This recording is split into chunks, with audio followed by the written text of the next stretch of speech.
Hello everyone, I'm Ines Belhaj, and I'm delighted to be here at the 6th edition of World Nanotechnology Conference.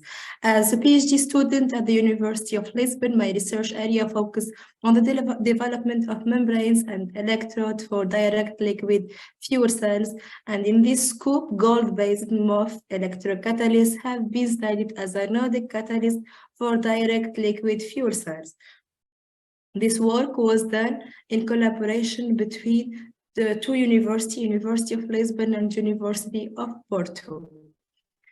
So, at the start, what are fuel cells? Fuel cells are electrochemical energy conversion devices that provide clean power for stationary and portable devices, reducing the dependence on fossil fuel. Our main interests are direct borohydride fuel cells, using sodium borohydride as a fuel and hydrogen peroxide as oxidant, has showed recently ideal power sources for space and underwater application, since the fuel and the oxidant both are easy to carry on, not like hydrogen and the issues within its transportation. So what is occurring in direct borohydride fuel cells is the oxidation reaction in the anode, the oxidation of the borohydride, and the reduction of hydrogen peroxide in the cathode, leading to a cell potential of 3 volt, which is very good in comparison with hydrogen fuel cells that have a cell potential around 1.23 volt. So, in this scope, the determination of suitable and promising electrocatalysts for direct borohydride fuel cells represent the main goal of this study. Metal organic frameworks have been tested as anodic electrocatalysts for direct borohydride fuel cells. MOFs. What are MOFs? Are porous material made of metal nodes and organic linkers. MIL 101 and MOF 801 was the start point in this study. MIL 101 is a popular MOF made of octahedral metal cluster and tetraphthalate ligand, while MOF 808 is made of zirconium ions and tetraphthalate ligand and has high stability and surface area. So, from these two MOFs, the incorporation of diamine and thiol, along with varying the gold loading, has been used to modify those two MOFs and to study their activity toward borohydride oxidation. These 6 MOFs were synthesized in Porto by our colleagues, and they were perfectly characterized by FTIR, XRD, and SEM spectroscopy, the desired composition of the synthesized MOF. And they have perfectly confirmed the structure. So this work was done by our colleagues in Porto. As you can see here are the same image for the synthesized MOF. In this scope, I'm going to highlight more the electrochemical study done by our lab. So all the catalytic ink of the working electrode based of metal organic frameworks were made with naphthalene as a binder, and the ink preparation consists of 5 milligrams of solid MOF with 200 microliter of water, 500 microliter of ethanol, and 25 microliter of naphthalene diluted to 0.5 weight mass. After all, the ink was sanucated for 30 minutes to ensure the dispersion of the MOFs in the solvent, and then it was disposed on a surface area of glassy carbon of 0.6 square centimeter. 50 microliter was disposed and then dried for 15 minutes in the oven over a temperature of 50 degrees. Then the bore kinetics were measured using electrochemical techniques in a 3 electrode setup, with each MOF-based material as a working electrode.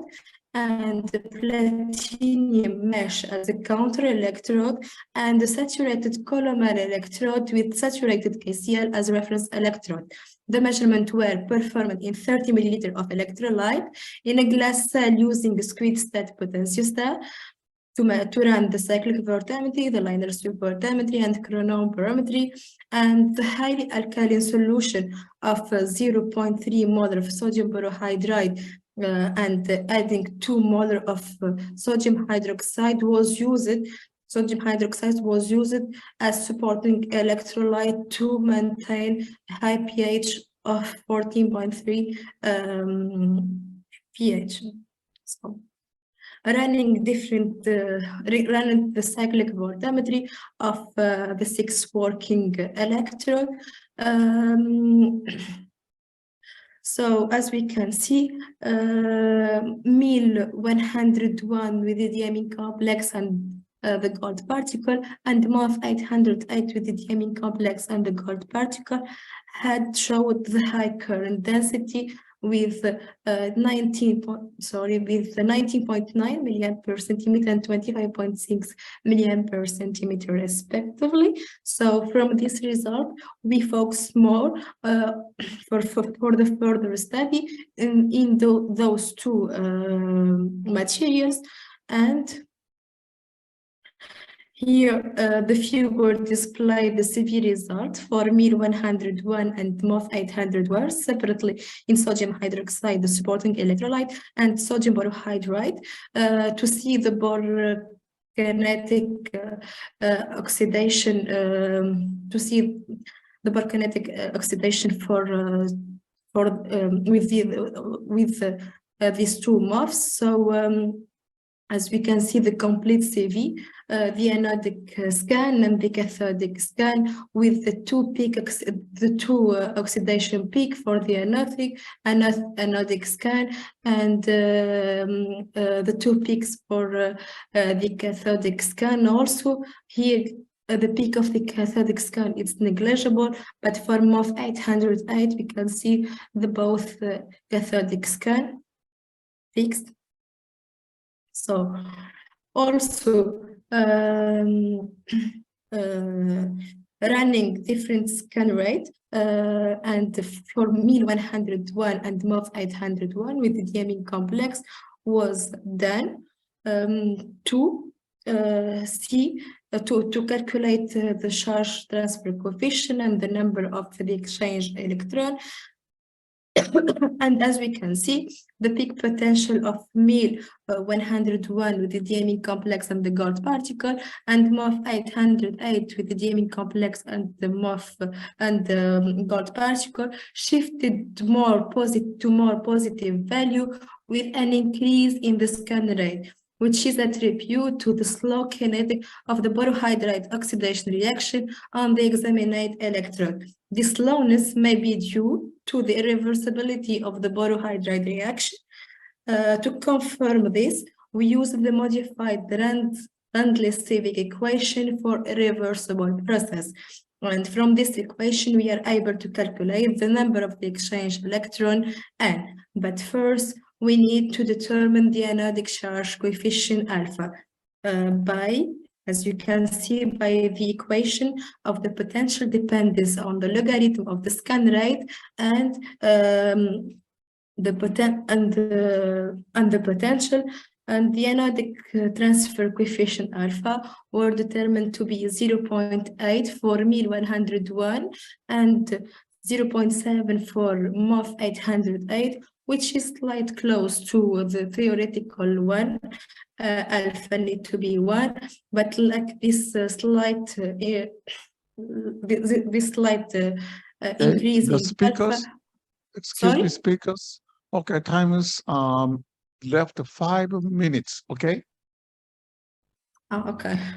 Thanks. So as we can see, like the alpha is like slightly slower than the theoretical one, but could be due to the hydrolysis of borohydride. After all, from the alpha and the slope of